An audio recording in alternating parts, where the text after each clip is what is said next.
তোমার আব্বু যখন মাসের 1 তারিখে তোমাকে কোচিং এর বেতনটা দেয় তখন তার চেহারার দিকে কখনো তাকাইছো? খুব কি কষ্ট নিয়ে দেয়? একটু আশা নিয়ে দেয়, দেখবো তার চেহারায় তুমি একটা আশা দেখতে পাবা। আসলে জানো, মিডল ক্লাস ফ্যামিলির যে বাবাগুলো থাকে তারা কখনো তোমাকে এটা বুঝতে দিবে না যে এই টাকাটা কোথা থেকে আসতেছে। হয়তো তার কোনো শখের কিছু কেনার ছিল, বাট সেটা কিনে নাই। হয়তোবা তার একটা ঘড়ি পছন্দ হয়েছে, বাট সেই ঘড়িটাও কিন্তু সে কখনো কিনবে না, কারণ সবার ফার্স্ট প্রায়োরিটি থাকে তোমার পড়াশোনা। এগুলো কেন করতেছে? হ্যাঁ ভাই, আমার আব্বুর কোনো সুপ্ত বাসনা আছে না? নাই। তোমার আব্বুর একটাই বাসনা যে তুমি জীবনে ভালো কিছু করবা, তুমি ভালো মতো পড়াশোনা করবা, কারণ তাদের কাছে এই পড়াশোনাটাই একমাত্র ওই মনে হয় যার মাধ্যমে তুমি একটা ভালো লাইফ লিড করবা। এই জন্য তোমার পড়াশোনাতেই তারা সবকিছু ইনভেস্ট করার চেষ্টা করে। আর তুমি পড়ার টেবিলে বসে ঘন্টার পর ঘন্টা রিল স্ক্রোল করতেছ। ভাইয়া, আমরা এই মধ্যবিত্ত ফ্যামিলির আমরা যারা আছি না, আমাদেরকে এই আননোয়িংলি রিল স্ক্রোল করার এই লাক্সারিটা আমাদের মানায় না।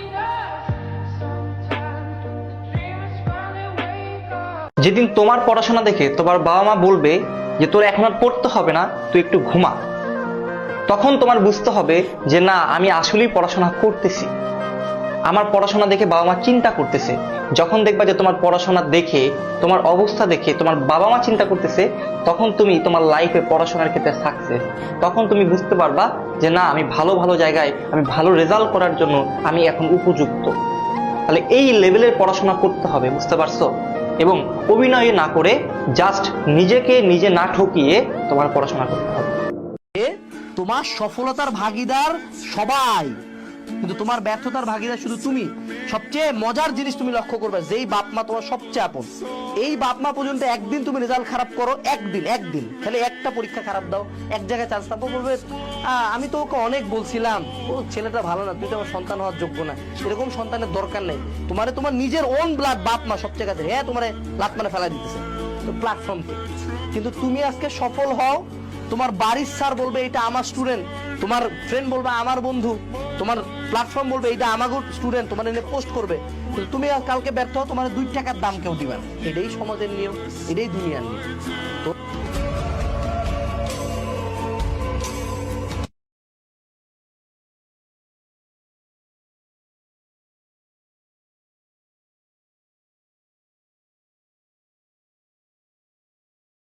কোন একটা স্টুডেন্ট, খালি এইটুকু বিশ্বাস করো, কোন একটা স্টুডেন্ট যদি রেগুলার পড়াশোনার মধ্যে থাকে, তাহলে মনে করো যে কারো সাধ্য নাই যে তার একটা রেজাল্ট ভালো হবে না বা তার একটা চান্স হবে না, এরকম কারো সাধ্য নেই।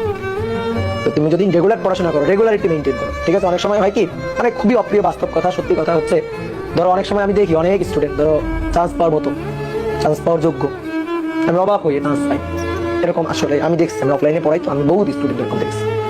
তো এর একটা কারণ হচ্ছে এই সময়টা এসে বেশি মাতবাড়ি করা, ঠিক আছে? বেশি মাতবাড়ি করা একটা জিনিস হচ্ছে, সময় গেলে সময় ফিরে পাওয়া যাবে না। তুমি মনে করো অ্যাডমিশন টেস্টে 15 দিন আগে সিরিয়াস হবা, তোমার কেউ আরো 2 মাস সময় দিবে না। পরীক্ষা কিন্তু ঠিক টাইমে ঠিক সময় পরীক্ষা হয়ে যাবে, বুঝছো আমার কথা? বুঝছো?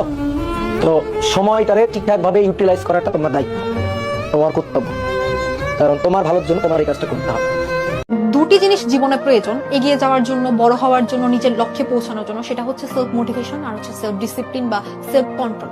অর্থাৎ আমার নিজের মধ্যে নিয়ন্ত্রণ থাকতে হবে, আত্মনিয়ন্ত্রণ থাকতে হবে। আমার নিজের মনকে যখন আমি নিয়ন্ত্রণ করতে পারবো, তখন আমার মধ্যে আমি মোটিভেশনটা খুঁজতে পারবো। তো দেখা যায় কি যে আমরা একটা জিনিসের জন্য অনেক স্বপ্ন দেখি, বড় বড় একটা জায়গায় যাওয়ার জন্য আমরা অনেক ড্রিম দেখি, কিন্তু সেইটার জন্য যে পরিমাণে পরিশ্রম করা দরকার আমরা হাঁপিয়ে যাই, আমরা নিজের ভিতরে কোনো কন্ট্রোল রাখতে পারি না, ভাবি যে ঠিক আছে আর পারছি না, আর পারবো না। এই জিনিসটা হওয়া যাবে না। তুমি জাস্ট নিজেকে একটা প্রশ্ন করবে যে তুমি যেই জায়গায় নিজেকে দেখতে চাচ্ছ, তুমি কি তার জন্য এনাফ যে পরিশ্রম সেটা কি তুমি দিচ্ছ, সেটা কি তুমি করছো? এই